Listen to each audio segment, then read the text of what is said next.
Depending on your lifestyle, where you live, and how much you make, your goals are going to be very different. Ultimately, everyone wants to be able to kick back and relax and enter into that stage of retirement. But they don't really know how much they need or how much it takes to get there. What no one thinks about is, what do I need to put away now in order to retire in the future?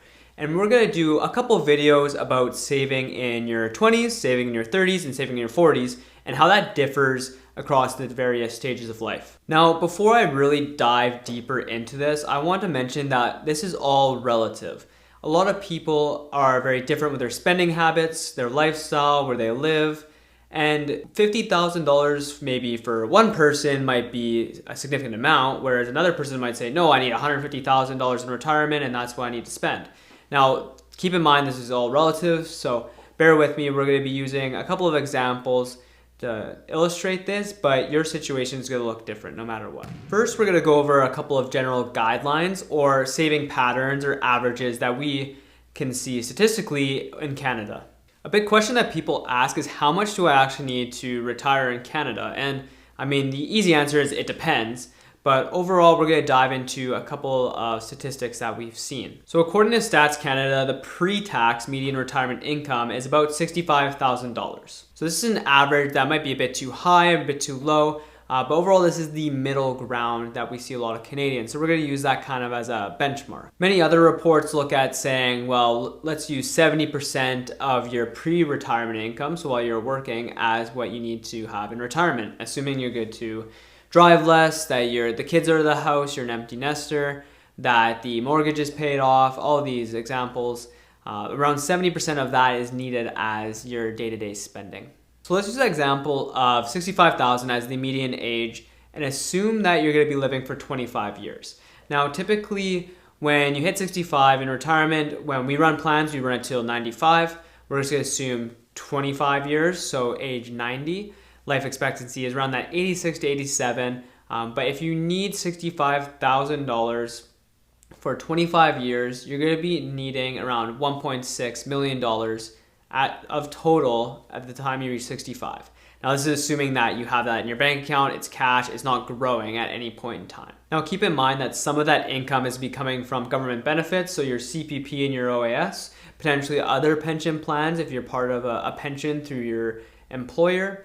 But also we're going to look at that $65,000 that is going to be going throughout retirement, and assuming that most of you will be still investing those dollars, that 1.6 million might not be as accurate. You might need a bit less based on the growth on your investments, but we're going to use that as a generic example. Again, this is all dependent on your needs. Adam did a video a couple years back about how much it costs to retire in Canada, and it's a great insight on maybe something that can push people to look towards saying, okay, well, how much do I actually need to start putting away now to be able to live in Canada and have by the time I hit retirement? The biggest thing, and probably the first thing I would advise a lot of people in their 20s to do, is to create a budget, or at least be able to create buckets of where each dollar is going. It's an important tool to get a grip on early in life, because later in life it's going to pay off exponentially.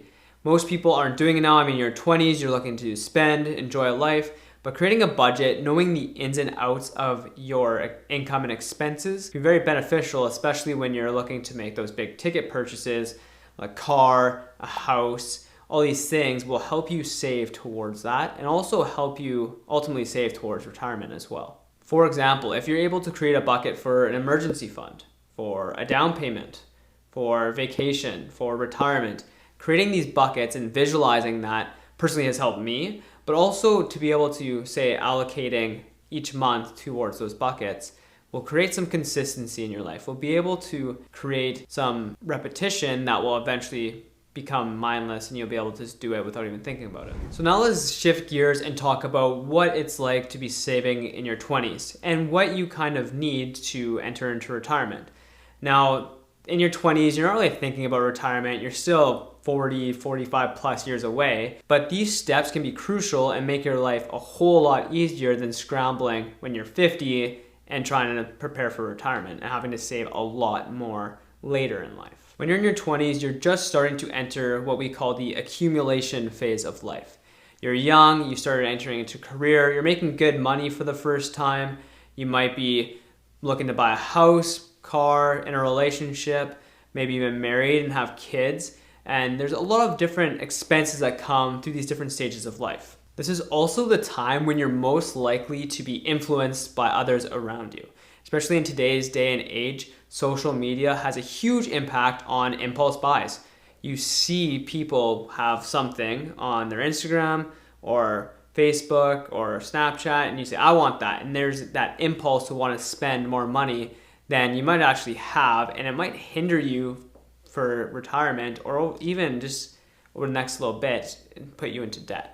It's very easy to be sucked into these spending habits when you're young and you start to first make a decent amount of money. But I urge you to create a budget, stay truthful to that budget, and stay consistent, and try to avoid those unnecessary purchases that won't necessarily add value to your overall net worth. Now, a lot of people also say, how much should I be saving from my 20s in order to prepare for retirement?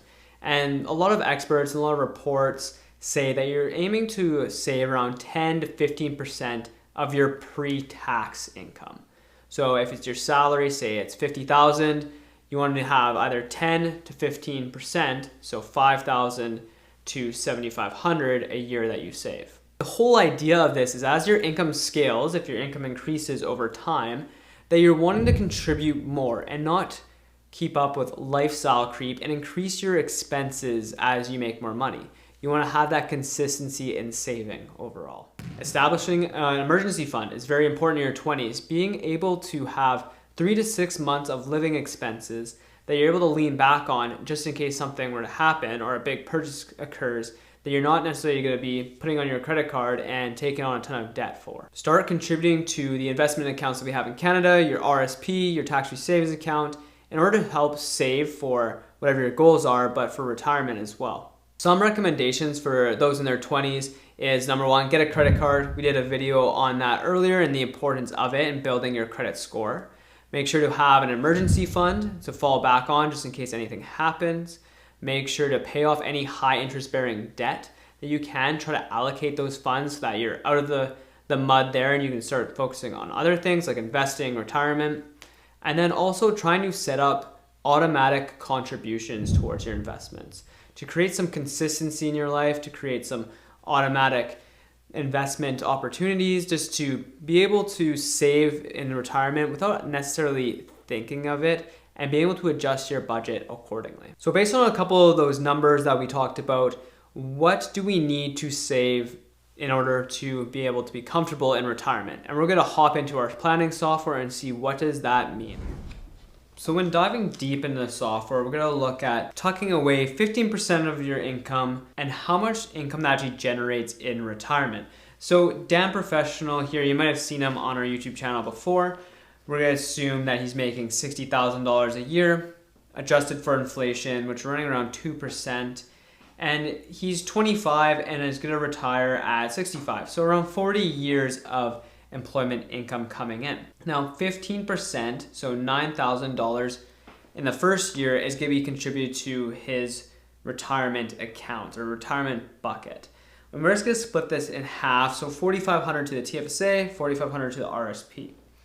Now we're going to assume a 6% rate of return. Historically, we can see that this is, for his time horizon at least, is probably on the conservative side, but we're going to stick with that and see at age 65 what his accounts are at, which are going to be around $2 million right before he hits retirement.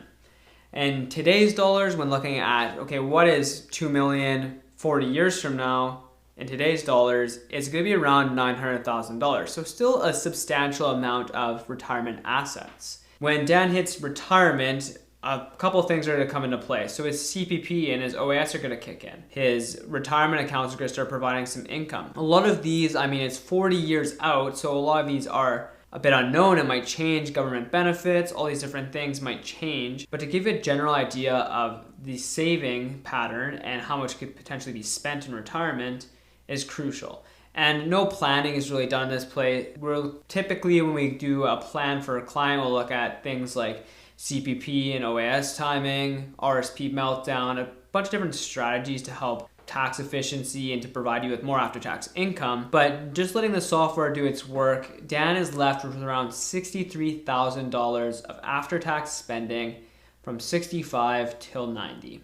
And completely draining his account. Now, keep in mind that we said that the pre-tax median retirement income, according to Stats Canada, is around $65,000. So this is pre-tax. This is shown in the software as after tax of around $63,000. So it's keeping up with that middle ground of how much the median Canadian is spending in retirement. Now, I know what a lot of you might say is 15% of my income might be a bit too much for me to contribute. And I would encourage you to, even if you can put at least 5, 10, doing something is better than nothing, and being able to have some sort of consistency with your contributions is very important. So let's run the number and see if you contribute 10%, so $6,000 in the first year, and how that impacts the plan. Now, when running the 10%, so $6,000 in the first year, you can see at age 65, just before Dan hits retirement, he's gonna be valued around $1.45 million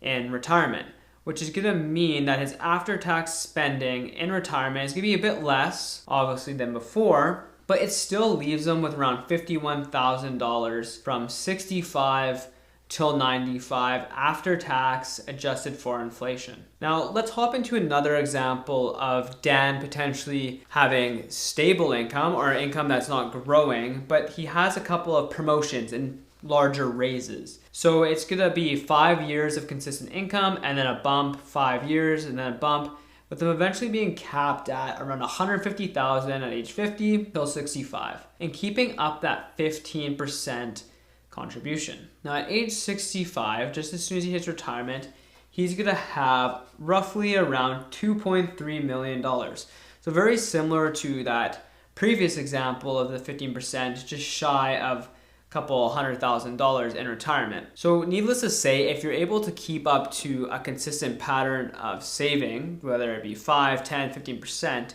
it's gonna be very beneficial in the long run. I mean, here, if you look, Dan's able to spend around $68,000 now from 65 till 95, adjusted for inflation, after tax. So those are just two examples of contributing 15% of your income throughout your working years to potentially spend in retirement. Now, not all of this is gonna look the same for most of you. It might look a bit different, but even if you can't tuck away 15%, start with 5. As low as 5 is totally fine, and build up to that, because over time you'll see that it's really impactful and it's going to allow you to not have to save as dramatically later in life, and you won't be scrambling and not being able to spend what you want in retirement because you haven't done the proper planning today. In your 20s, there's a lot of unknowns, there's a lot of major life events that occur, so there's going to be a lot of ins and outs of your potentially money that's coming in or you're spending on other big life events. But to get a general idea of the ins and outs of your account, have a budget set in place, be able to tuck away automatic investments, have some consistency in your life, is going to pay off long term. We thank you for listening to this video about how to save in your 20s. Now we're going to hop into a couple other videos about saving in your 30s and saving in your 40s. And you'll see that as you progress through life, there's going to be changes to how you need to save and potentially different life events that are going to occur. So stay tuned for the next video.